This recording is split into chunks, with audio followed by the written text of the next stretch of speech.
baru buat aku.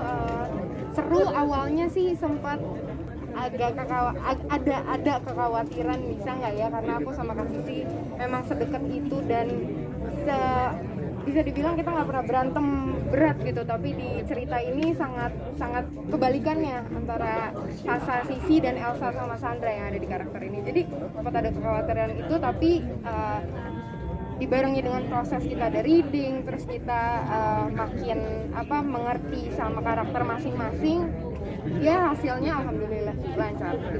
Belajar nyanyi gimana sih?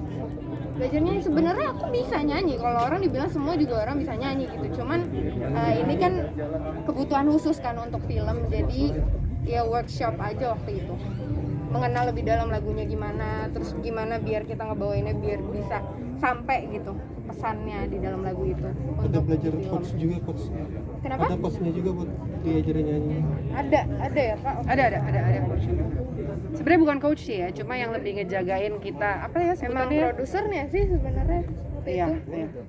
Jagain langsung sama Mas Roni juga pas rekaman ada. Mas Sisi awalnya seperti apa sih bisa terlibat bareng gitu dalam project? Nggak ada, ini? awalnya lagi ngobrol-ngobrol aja sama Mas Roni. Waktu itu kita lagi karaokean aja, terus tiba-tiba Mas Roni punya ide karena waktu itu aku lagi nyanyi, kita lagi duet nyanyi One Sweet Day-nya Mariah Carey. Terus tiba-tiba Mas Roni, suaramu bagus loh. Iya, tapi kan kenapa nggak nyanyi gitu ya? Karena kan aku bukan penyanyi, aku film, lebih tertarik ke film gitu. Pada saat itu aku bilangnya kayak gitu. Oh ya udah kalau gitu kita bikin film yang ada nyanyi-nyanyinya, kata Mas Roni gitu.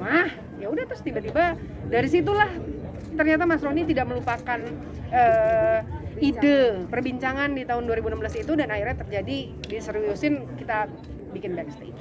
Kesulitannya apa Mbak Sisi dapat lawan main adik sendiri? Kesulitannya sebenarnya lebih kayak kalau orang mencari chemistry, kalau ini tuh menahan chemistry yang udah ada gitu. Jadi aku sama Sasa lebih kayak berjarak lah gitu. Jangan sampai very jokes kita internal banget. Jangan sampai kita kayak Sisi dan Sasa banget gitu, yang kayak kita tuh bisa dibilang kayak kita punya telepati gitu ya saya. Jadi sedekat itu. Jadi kalau bicara tentang tantangannya hanya gimana caranya tidak menjadi Sisi dan Sasa di situ, tapi menjadi Elsa dan Sandra. Sempat bikin gap di rumah nggak sih Kak? Kayak jarak buat kan itu kan lagi nahan chemistry, sempat bikin gap nggak sih di rumah? Gimana caranya tidak menjadi Sisi dan Sasa di situ, tapi menjadi Elsa dan Sandra. Sempat bikin gap di rumah nggak sih Kak? Kayak jarak buat kan itu kan lagi nahan chemistry, sempat bikin gap nggak sih di rumah kayak ketemu jadi Oh enggak. Kita belajar yang begitu masuk set kita menjadi Sandra dan Elsa, tapi begitu kita udah sampai rumah, set selesai kita pulang udah jadi Sisi dan Sasa lagi. Kalau karakternya sendiri dari Sisi dan Sasa ini sama diri sendiri aslinya, yang perbedaannya di mana aja? Atau Elsa dan Sandra. Elsa dan Sandra. Kalau Sandra dulu deh, Sasa yang jawab. Sandra sama Kak Sisi ya, bedanya kalau Kak Sisi tuh menurut aku lebih bisa dibilang kayak temen aku sih, karena seterbuka itu aku sama Kak Sisi, aku bisa ngomong apa aja lah gitu, apapun gitu, dan Kak Sisi juga menanggapinya ya kayak teman gitu. Cuman kalau Sandra kayaknya lebih kayak kakak gitu lah, lebih ada jarak gitu ya, kayak kakak yang mengemong adik gitu. Gini contohnya, misalnya kalau Sandra itu misalnya nih ya, Elsa ingin sesuatu, dia akan pikirin sampai oke, bisa gitu. Bukan, maksudnya kayak iya boleh, nggak apa-apa silahkan. Tapi kalau Sisi, Sasa ingin sesuatu, gue akan tanya kenapa mau itu, buat apa gitu. Maksudnya Sisi lebih kritis aja dari Sandra gitu. Nah kalau Elsanya sendiri, Elsa itu jauh lebih manja daripada Sasa, karena Sasa tuh Sasa aja udah manja sebenarnya. Sasa juga udah manja sebenarnya, tapi Elsa tuh lebih kacau. Kalau Sasa tuh sebenarnya mandiri kok. Nah, walaupun tetap manja kalau ada kakak. Kalau komentar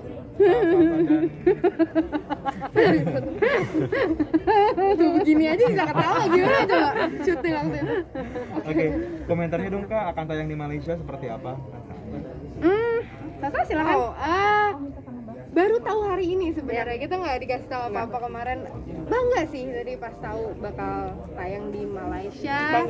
Bangga banget, seneng, dan emang banyak juga aku ngelihat kayak di Instagram ada beberapa orang Malaysia yang minta pengen lihat Vanessa dong gitu, kayak pengen lihat film film aku gitu. Dan alhamdulillah nih salah satu film aku yang menurut aku luar biasa bagusnya bisa ditayangin di sana, ya semoga nyampe sih rasanya gitu, rasa senangnya. Ini Mereka film juga. pertama kah dari Kasisi ataupun Sasa yang tayang di Malaysia? Enggak, waktu itu Mili Mamet apa ADC ya yang tayang? Mili Mamet, Mili dan Mamet juga tayang di Malaysia. Kita juga sempat ke sana dan melihat memang antusiasme negara tetangga kita Malaysia terhadap film-film Indonesia itu ternyata luar biasa sih. Gitu. Rasanya gitu, rasa Ya. senangnya. Ini Mereka film juga. pertama kah dari Kasisi ataupun Sasa yang tayang di Malaysia? Enggak, waktu itu Mili Mamet apa ADC ya yang tayang? Mili Mamet, Mili dan Mamet juga tayang di Malaysia. Kita juga sempat ke sana dan melihat memang antusiasme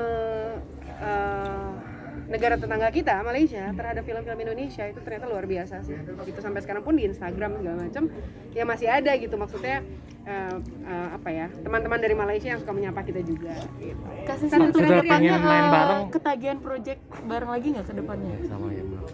Semoga ada backstage 2. Iya sih. Iya sih. Nggak, Iya sih. sebenarnya nggak pengen banyak juga biar kita eksklusif gitu dan lagi fokus ke film backstage ini gitu. Karena sebenarnya Sasa sama Sisi punya karakter yang sangat berbeda gitu. Jadi kalau misalnya Sasa punya caranya sendiri dalam bekerja, Sisi juga punya caranya sendiri dalam bekerja.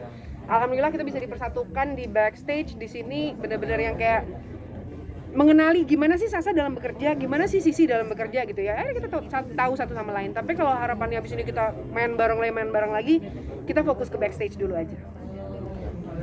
Ya, ada lagi? Satu lagi. Pesan apa sih yang pengen disampaikan dari film ini? Pesan apa yang Pesan moral atau edukasinya apa? Sasa mau sampaikan? Apapun yang terjadi kita nggak boleh melupakan orang yang selalu ada di samping kita dari kita kecil sih, terutama ya keluarga gitu sih inti besarnya. Inti besar itu. Udah, oke, terima kasih banyak ya.